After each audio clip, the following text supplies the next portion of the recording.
President and the Commander-in-Chief of the EFF, Commissars and Fighters, Deputy Speaker, President, I stand here on behalf of the EFF for the very first time to respond to your stale, empty, and meaningless State of the Nation address.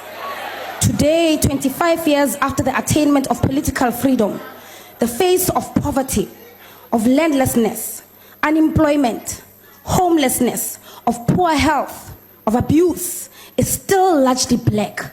It is young and is most likely women.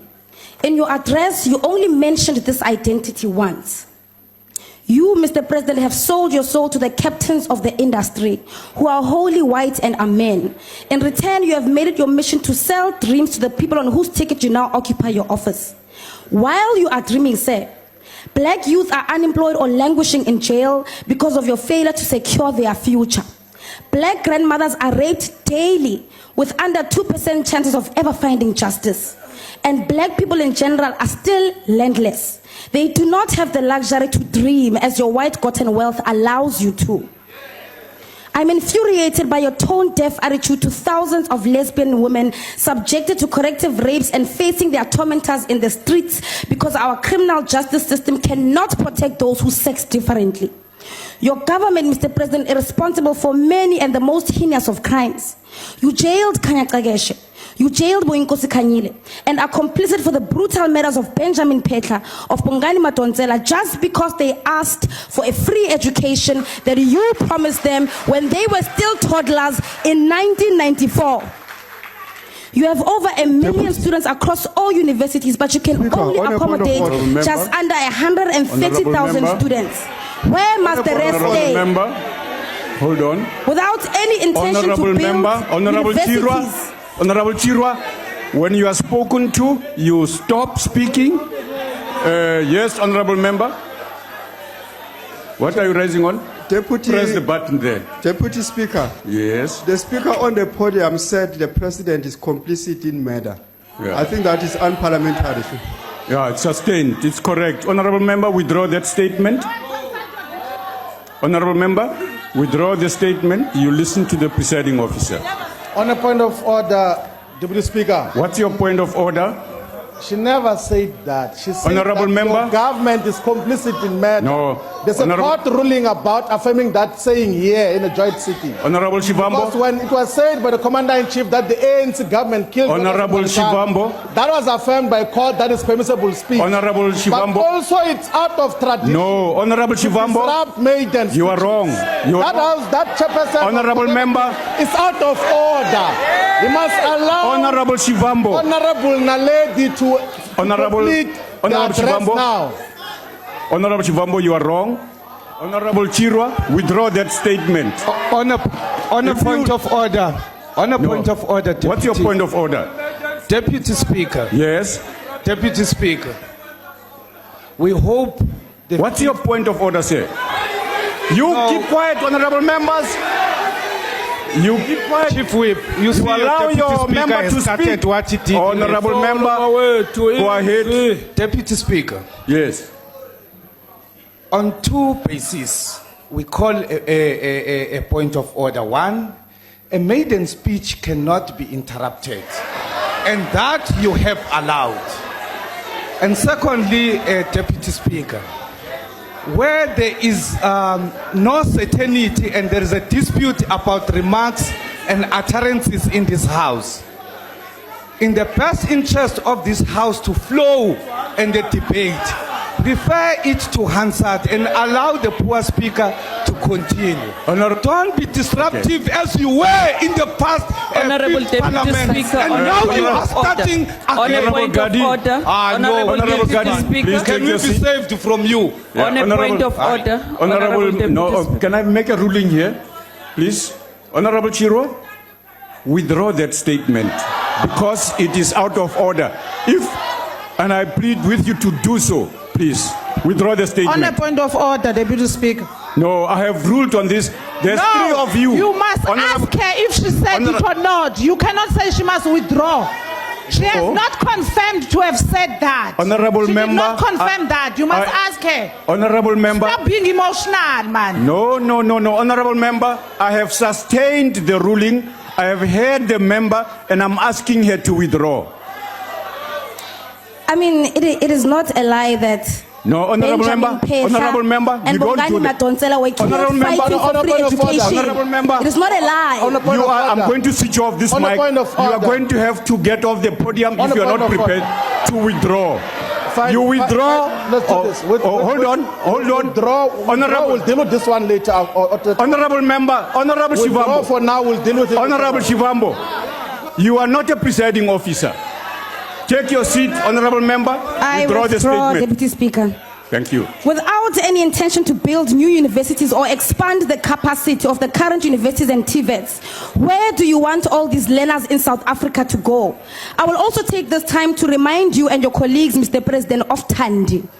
Thandi is the black girl born in 1992 that Trevor Manuel Deputy used to Speaker. illustrate her positionality when he presented the IMF-imposed neoliberal NDP Point of order, during his Deputy time as Speaker. Minister of Planning in 2011. The Point of NDP order, has Deputy failed to Speaker. locate Thandi.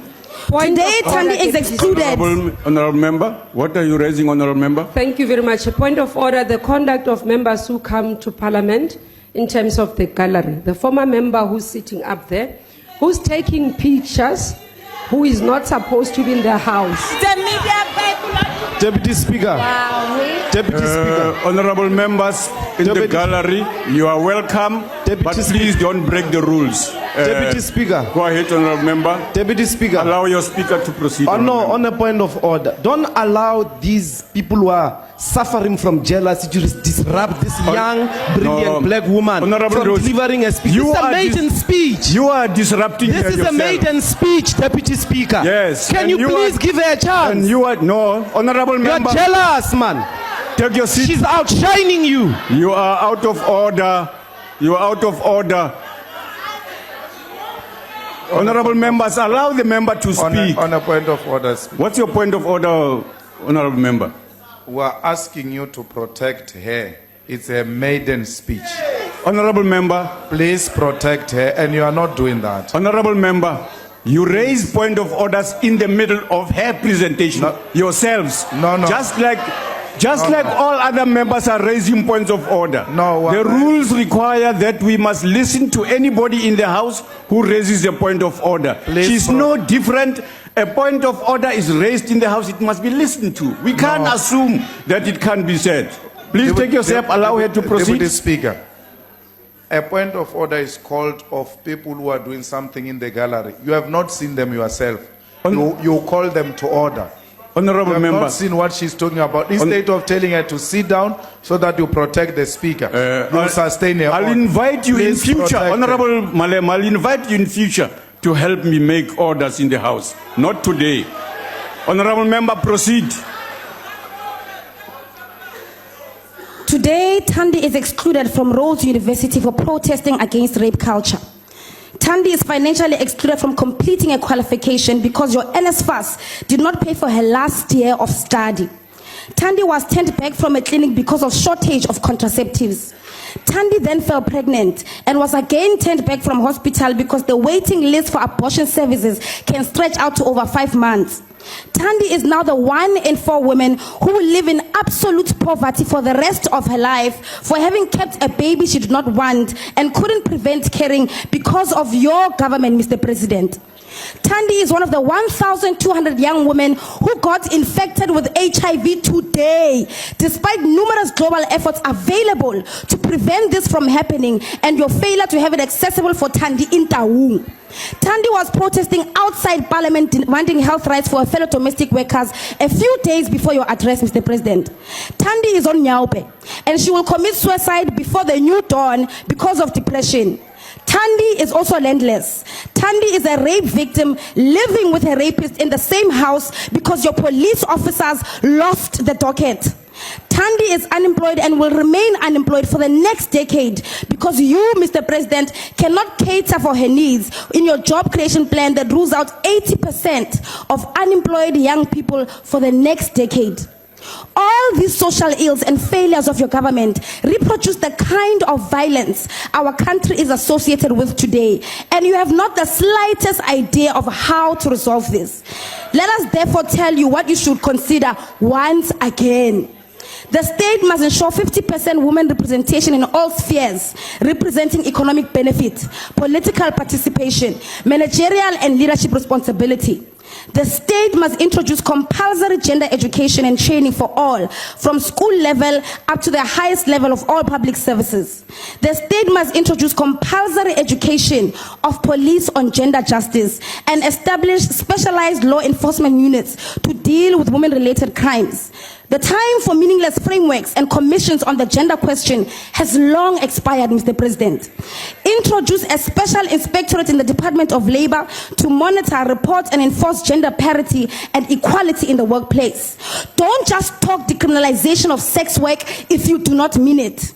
Stop unfair discrimination against LGBTQI individuals when they want to adopt children in need. Decommodify basic needs such as education and health so that they are driven by need and not maximization of profit. Your focus on health should be on primary health with commitment to attainment of universal healthcare coverage, quality clinics with strong immunization and vaccination programs, prevention, promotion, and education-oriented primary health care. Protect and promote informal traders and allow them to trade in the streets of Braamfontein, Sandton, Hatfield in Pretoria, Sea Point in Cape Town, and taxi ranks where women vendors get threatened with rape every day. And lastly, Mr. President, if you are unable to do all of these things, move over and allow Thandi and other fellow young people to wake up South Africa from this nightmare you have collectively subjected us for the past 25 years.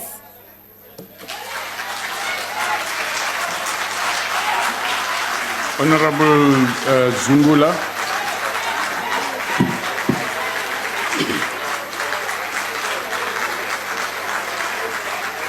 That is what you wanted to prevent, the best addressed thus far.